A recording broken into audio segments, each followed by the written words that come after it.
আসসালামু আলাইকুম। সম্মানিত দর্শক শ্রোতা সবাইকে শুভেচ্ছা। বহুল আলোচিত লন্ডন বৈঠকের পর বলা হচ্ছে আগামী ফেব্রুয়ারিতে জাতীয় নির্বাচন অনুষ্ঠিত হবে।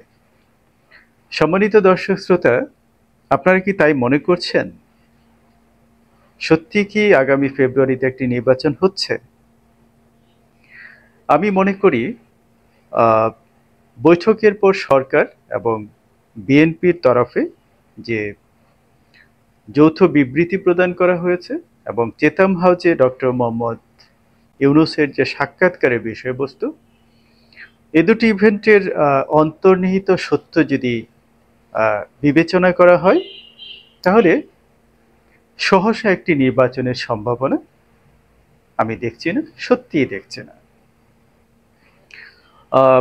আপনারা নিশ্চয়ই লক্ষ্য করেছেন যৌথ বিবৃতিতে ডক্টর মোহাম্মদ ইউনূস ফেব্রুয়ারিতে নির্বাচনের সম্ভাবনার কথা বলেছেন। অন্যদিকে তারেক রহমান সাহেব প্রস্তাব করেছেন রোজার আগে অর্থাৎ ফেব্রুয়ারির প্রথমার্ধে নির্বাচনের জন্য। এর আগে চেতাম হাউজে ডক্টর মোহাম্মদ ইউনূস নির্বাচন সংক্রান্ত প্রশ্নে একই কথা বলেছিলেন যে এটা নির্ভর করছে সংস্কার এবং বিচার কার্যের ওপর। অর্থাৎ তারা তাদের যে পরিকল্পনা, সেই পরিকল্পনা থেকে বিন্দু মাত্র কিন্তু সরেননি।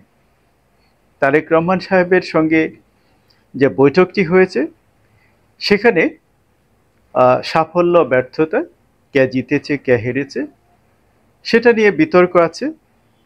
তবে আমি মনে করি এখানে দুপক্ষেরই উইন উইন সিচুয়েশন হয়েছে। আপনারা নিশ্চয়ই লক্ষ্য করেছেন ডক্টর মোহাম্মদ ইউনূস তার নির্ধারিত বৈঠকের কক্ষ থেকে বেরিয়ে গিয়ে জনাব তারেক রহমান সাহেবকে ওয়েলকাম করেছেন, শুভেচ্ছা সিক্ত করেছেন, আলিঙ্গন করেছেন। তো এ দুজনের সাক্ষাতের যে উষ্ণতা, যে সৌজন্যতাবোধ, যে বিনয় প্রকাশ পেয়েছে, আমি মনে করি এটি রাজনীতির জন্য একটি বিরল দৃষ্টান্ত। এটি নতুন প্রজন্মের জন্য, আগামী রাজনৈতিক প্রজন্মের জন্য একটি দৃষ্টান্ত হয়ে থাকবে।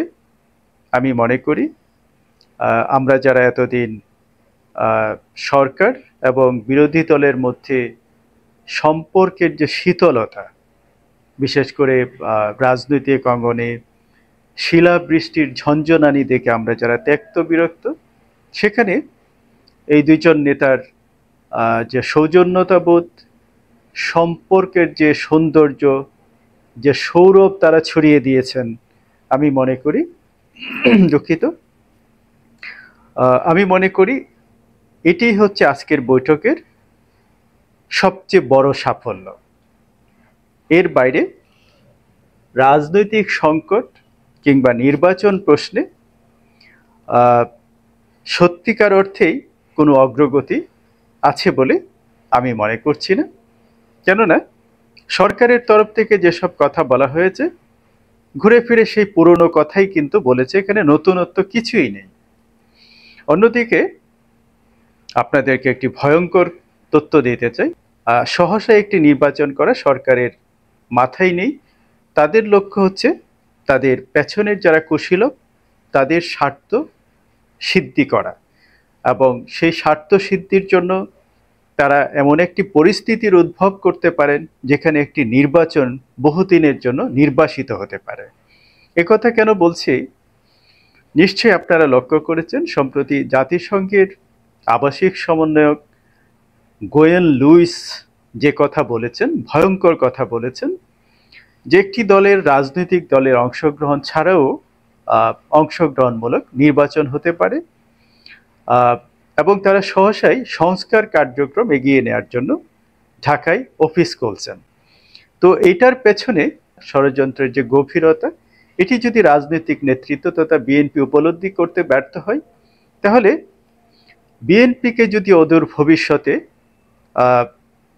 আওয়ামী লীগের মতো জবাই করা হয়, অর্থাৎ নির্বাচন থেকে নির্বাচনের বাইরে রাখা হয়, আমি মোটেও অবাক হব না। কেননা এই ধরনের ষড়যন্ত্র গোপনে সংগোপনে জোরে সোরে চলছে, একথা আমি আগেও বলেছি। এবং এটি আপনারা নিশ্চয়ই লক্ষ্য করে থাকবেন যে আগামী জুলাই মাসে যে প্রোক্লেমেশন এবং জুলাই চার্টারের যে কথা চলছে, সেখানেই এই খেলাটির চূড়ান্ত পর্ব শুরু হয়ে যেতে পারে এবং সেখানেই পরিস্থিতির উদ্ভব ঘটানো হতে পারে পরিকল্পিতভাবে। সম্মানিত দর্শক শ্রোতা, আপনারা নিশ্চয়ই লক্ষ্য করেছেন চেতাম হাউজের সাক্ষাৎকারী ডক্টর মোহাম্মদ ইউনূস আমাদেরকে, ভোটারদেরকে কিভাবে নাক কেটে দিয়েছেন। অর্থাৎ তিনি বলেছেন টাকা দিলেই ভোট কেনা যায়।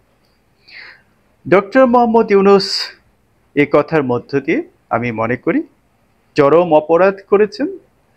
তিনি পুরো বাংলাদেশের প্রতিটি মানুষকে তিনি আন্ডারমাইন করেছেন, সিরিয়াসলি আন্ডারমাইন করেছেন, অপমান অপদস্থ করেছেন।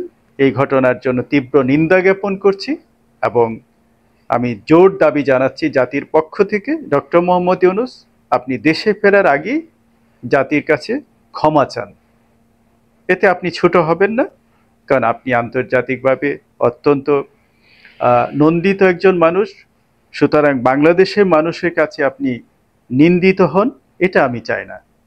সম্মানিত দর্শক শ্রোতা, আপনারা জেনে থাকবেন এই সরকারের নির্বাচন সংক্রান্ত যে সংস্কার কমিশন, তারা প্রস্তাব করেছে ভোটার প্রতি 10 টাকা খরচ করতে পারবেন একজন প্রার্থী। চিন্তা করতে পারেন ভোটারদের প্রতি এই সরকারের যে অবাস্তব চিন্তা, ভোটারদেরকে অপমান করার, পদে পদে অপমান করার যে পরিকল্পনা, এটা কিন্তু ছোটখাটো বিষয় নয়, এটা অনেক বড় বিশাল ষড়যন্ত্র। সম্মানিত দর্শক শ্রোতা, প্রশ্ন তুলুন, প্রশ্ন করুন সকল অন্যায়ের বিরুদ্ধে। আল্লাহ হাফেজ।